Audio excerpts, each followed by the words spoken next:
ujung-ujungnya sejauh untuk perjalanan menuju sains itu the highest standard itu is consensus of expert, Pak. Nah, makanya kan kadang-kadang lucu. Artinya itu sama dengan perjalanan mistiknya para sufi juga. Ya, ujung-ujungnya mereka butuh guidance konsensus dari para ahlinya. Tapi sebenarnya saya bukan ingin melucu-lucukan, enggak. Kenyataannya realitasnya itu kita harus memahami, itulah yang penting, Pak. Bahwa sains itu tidaklah seobjektif yang kita pikirkan gitu, Pak. Sains itu tidaklah semutlak yang kita pikirkan. Bahwa sains itu ujung-ujungnya relativisme disposesif. Relativisme yang maju terus. Nah, terus kita harus lihat ini mata profesor kita, pembimbing kita ini moodnya lagi seperti apa. Kalau kita lawan ya buyar, Pak. Itu. Saya di Jepang, temuan saya itu, Pak, dibela mati-matian oleh profesor saya, which is he is one of the best nonlinear control professor di Jepang, tokoh publik. Nah, murid-muridnya profesor itu yang sudah jadi profesor, ada yang melecehkan, ini nggak ada temuannya itu. Ya, saya diem aja. Tiba-tiba profesor saya bilang, oh ini luar biasa, Mr. Dimitri ini nilainya secara praktis dasar gini. Diam semua, Pak, karena di Jepang itu konsensusnya profesor paling sepuh lah yang menentukan. Paling sakti. Karena dia menganggap saya ini temuannya luar biasa dan jenius, selesai udah, Pak. Tapi sebetulnya di kalangan, kalau misalnya saya masukkan ke jurnal, reviewernya itu kebetulan profesor-profesor lain itu langsung ditolak, Pak. Nah, jadi itu kiat juga memasukkan di satu jurnal ditolak, jangan gentar masukkan ke jurnal lain sampai diterima, Pak. Terima kasih. Oh, gitu. Terima kasih masukannya. Ini rame nih. Silakan Pak Anggrahita, ini filsuf kita, Pak Budi. Silakan, Pak.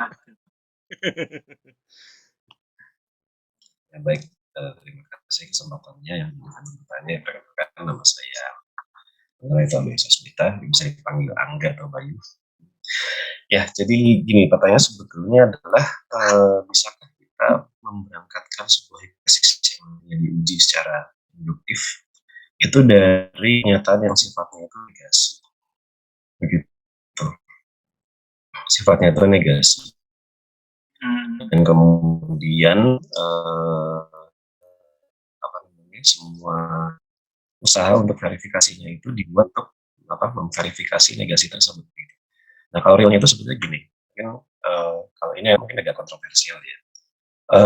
Hal yang sifatnya itu denial, seperti misalnya COVID itu tidak ada, atau misalnya barangkali yang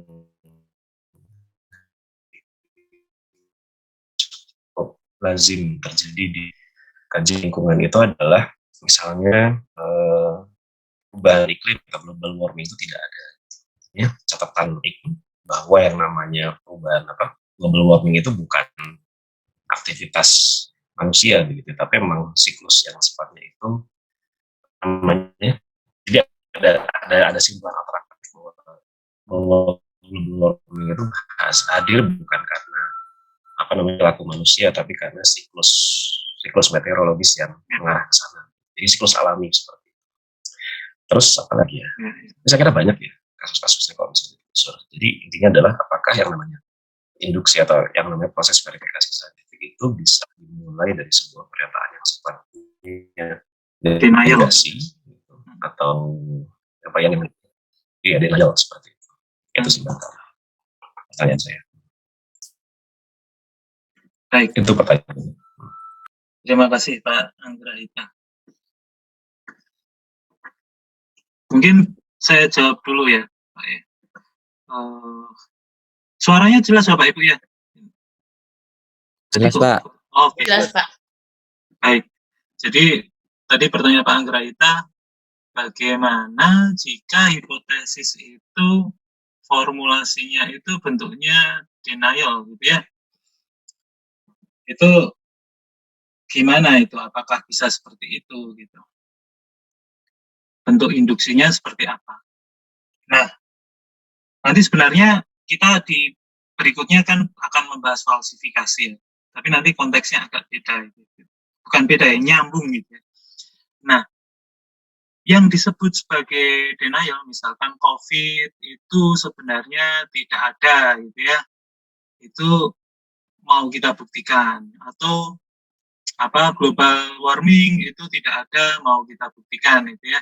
Nah, setiap hipotesis itu Bapak Ibu ya, negatif ataupun positif, itu sebenarnya kalau di logika kita sebut afirmasi ya. Jadi afirmasi proposisi ya, proposisi. Jadi sebuah proposisi itu bisa bentuknya negatif ataupun positif ya. Namun sama saja bahwa proposisi itu nanti dia punya konsekuensi. Tadi Bapak Ibu udah lihat ya, hipotesis itu nanti dia punya konsekuensi atau prediksi logis ya. Prediksi logisnya itu bisa macam-macam, bisa 10 hal gitu ya. Jadi dari satu teori bahwa COVID itu sebenarnya tidak ada, kalau itu mau kita uji secara empiris, kita harus menurunkan dulu konsekuensi empirisnya yang bisa kita uji secara empiris ya. Apa misalkan ya, kita harus turunkan dulu ya prediksinya, ada 10 prediksi, nanti itu yang akan kita uji. Jadi menurut Pak Anggraita sebenarnya karakteristiknya sama ya, prinsipnya adalah apapun hipotesis yang kita buat, baik positif ataupun negatif ya, itu nanti kita harus turunkan dulu prediksi logisnya ya, baru kita uji ya. Kalau semakin dari 10 prediksi logis itu ternyata kita bisa konfirmasikan bahwa oh ini benar, metode pengujiannya udah valid, datanya valid, ya berarti kita bisa confirm bahwa hipotesis yang bentuknya negatif tadi itu benar. Gitu. Sebenarnya sama saja Pak Anggraita.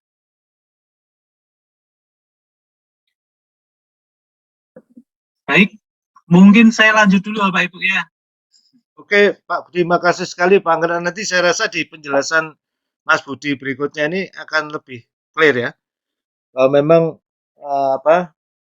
merambah kebenaran melewati pembantahan dulu, falsifikasi itu justru merupakan ruh dari, menurut saya sih, temuan utama Popper ya, yang menakjubkan menurut saya itu, karena ya saya sendiri sangat merasa critical thinking Popper itu sangat berguna buat diri sendiri itu.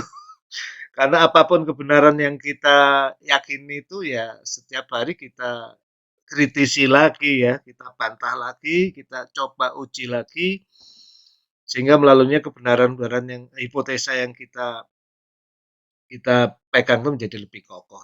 Silahkan Mas Budi dilanjutkan.